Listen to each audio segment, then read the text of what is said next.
Alrighty, so here we've got House of the Dead Remake being played on Nintendo Switch, courtesy of Forever Entertainment.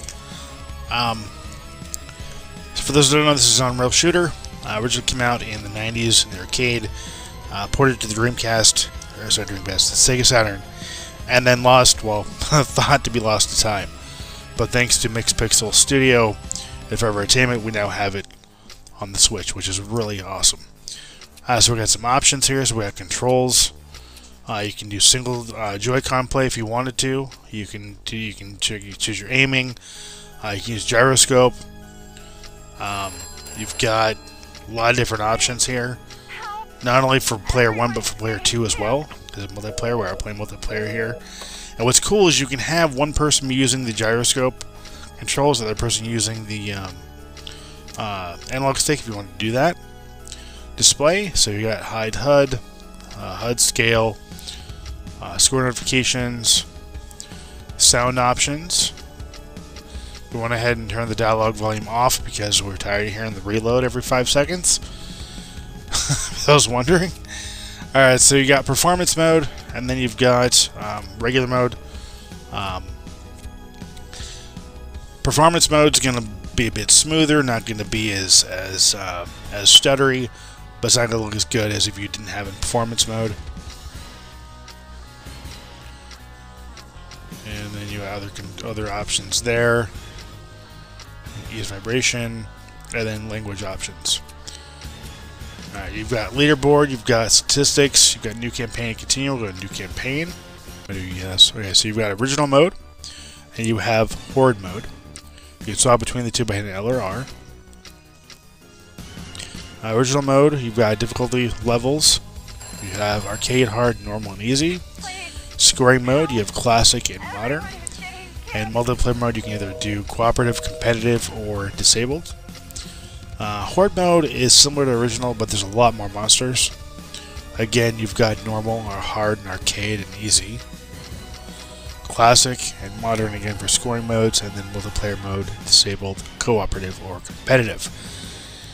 Okay, so we're going to go ahead and do original. We'll do arcade, and we'll do classic scoring. We'll do cooperative. We're going to start a new game.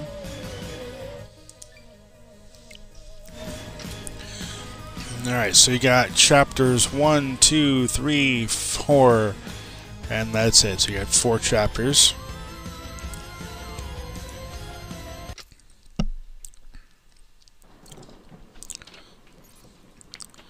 I beat the game a couple times on easy.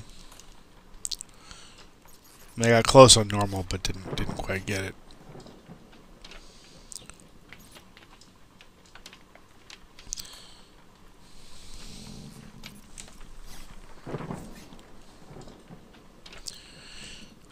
So the way the control scheme I have right now set up is I have gyroscope, aiming, and the A button or the ZR button is what I use to fire.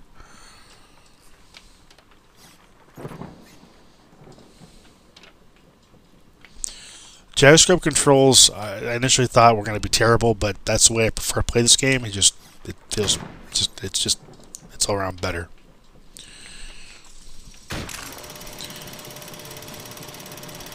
And we're going to skip cutscene. Whoa.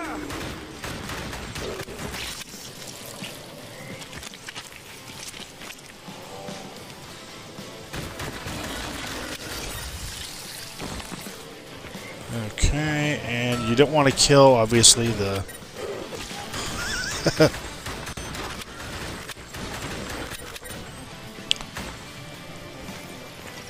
the survivors there.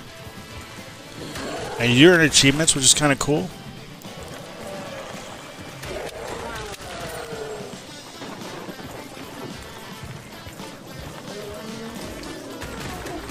Now, I believe we both have it. At least I have it on auto reload.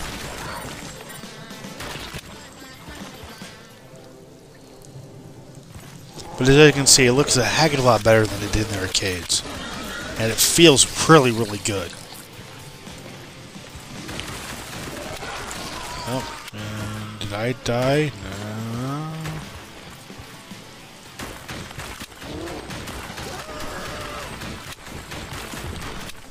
Oh, jeez. Now, one thing I will mention is, yeah, you're gonna get those stutterings there every so often. Sometimes if you have, at least what I've noticed is if you have auto aim enabled, if you generally fire, sometimes the button won't register as if you had bullets, and so what you'll have to do is you'll have to kind of flick the Joy-Con off screen and then bring it back, kind of like you did back in the old days at the arcade. It's kind of funny. I mean, you shouldn't need to do that, but it is something that does happen occasionally. Sometimes you'll have drift, where it'll kind of drift. You have to again bring it off screen and bring it back to have it resync better there. But as you can see, the graphics are awesome compared to the original arcade version. It plays great. It's an addicting, fun game, and one I definitely would recommend anybody that's a fan of arcade games. On-rail shooters, check out. If you're a fan of the original arcade game, check this game out. I mean, aside from the Saturn port, this is the only port that's ever hit console, so pretty neat.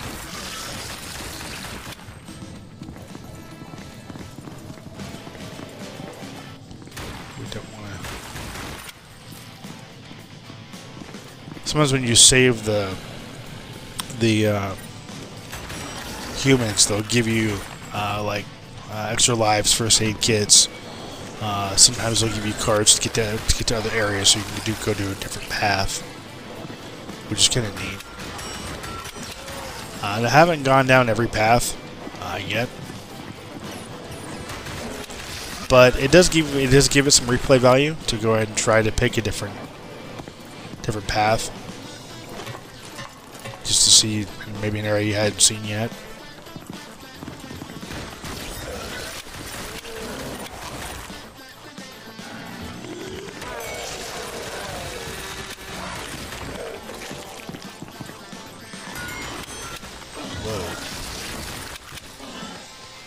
Oh. Did we save him? Yeah, we did. Cool. So yeah, there we go. A first aid kit.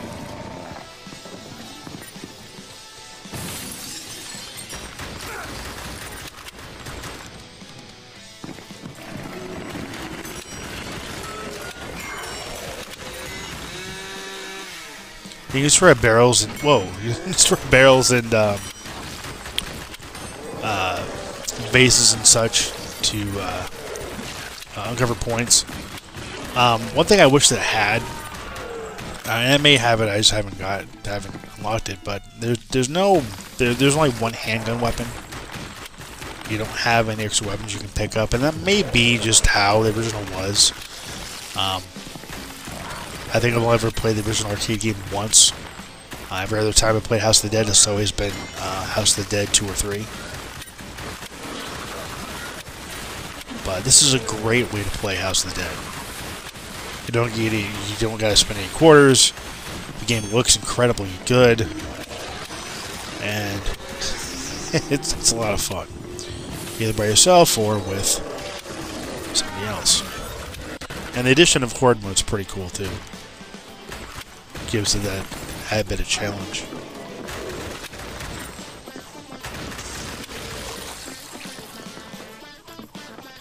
It's gonna look weird because, again, we have the dialogue off, so none of the survivors say anything. That's why you're not hearing reload every 5 seconds as well.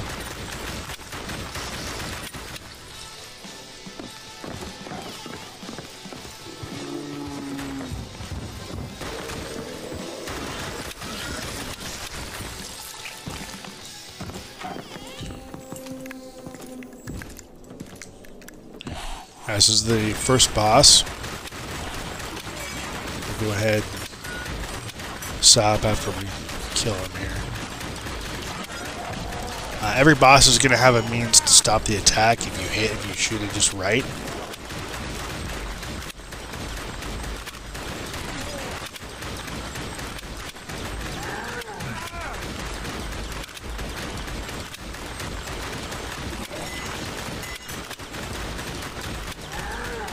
I'm not doing too good. There we go. There we go. Okay.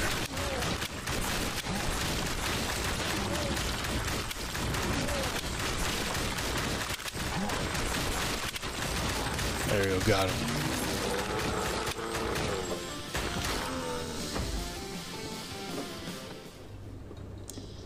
Alright, so that's the first chapter of House of the Dead Remake. I want to thank Forever Entertainment for the reopportunity. This game's awesome.